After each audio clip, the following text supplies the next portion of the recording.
Right, folks, I wanted to bring you guys along and kind of show you guys my process for replacing the blade controller for one of my my custom blade controllers here in your Savis or the standard um, Galaxy's Edge lightsaber blade.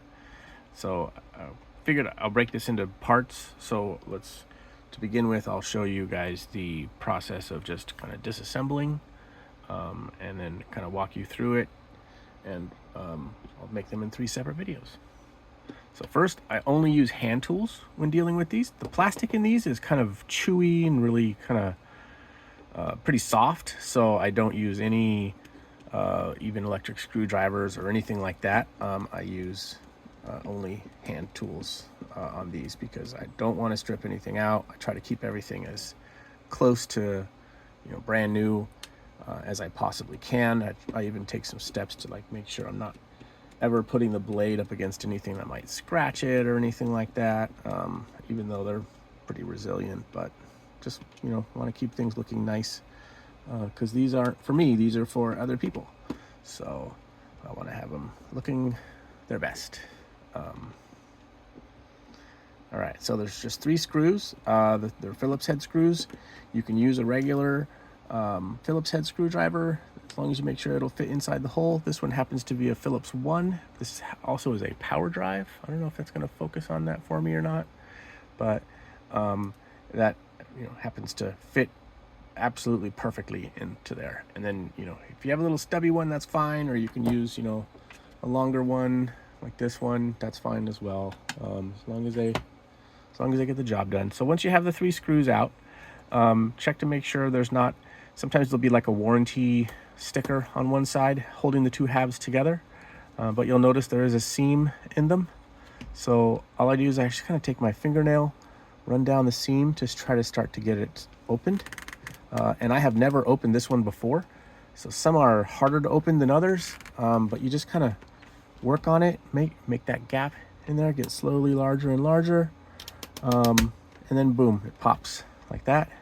And then the front half, the top with the big hole in it will come off. Usually that's the one I always take off first. And then you take off these little metal retaining pieces here, put them inside it, keep them all together. So this is the basic blade here. Let's pop off the back. This one's a little bit harder because it has this long part that sticks out a bit here, which goes into that hole there. And then you have another metal retaining one. I actually always put this one right back in because my reassembly process just has me slide that in. So here's the rest of the blade, and then the inner part of the blade as well. So you'll notice when I pulled it out, there's a foam insert that's in here, but it didn't come with it. Sometimes it does, sometimes it doesn't. There we go.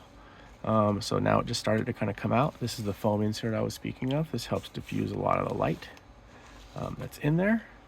So you'll see here, this has got like plastic debris in it. That's odd. These are usually very, very clean. Well, live and learn. So there we go. So the 2 halves just kind of come apart.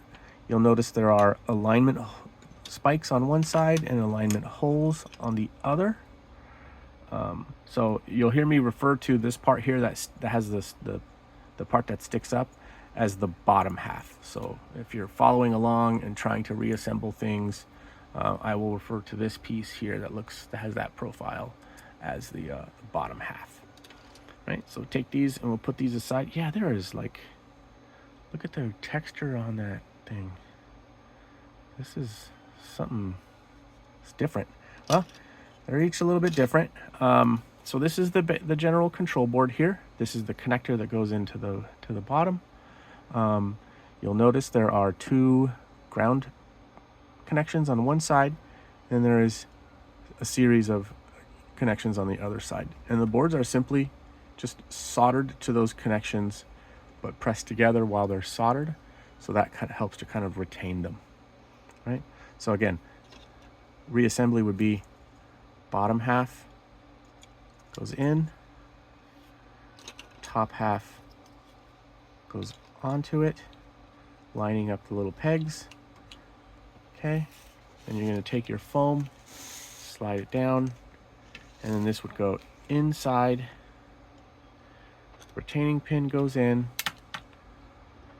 bottom part clips on. Again, the bottom part is the one that has the plastic shaft that goes up through the blade to hold everything together. Okay, that clicks on. The metal retainer is already in there. Top half goes on. Okay, we're going to make sure that we're aligning the thing. There is a little detent in there, a little piece of plastic that holds it in the same orientation. And then essentially now we've reassembled the blade.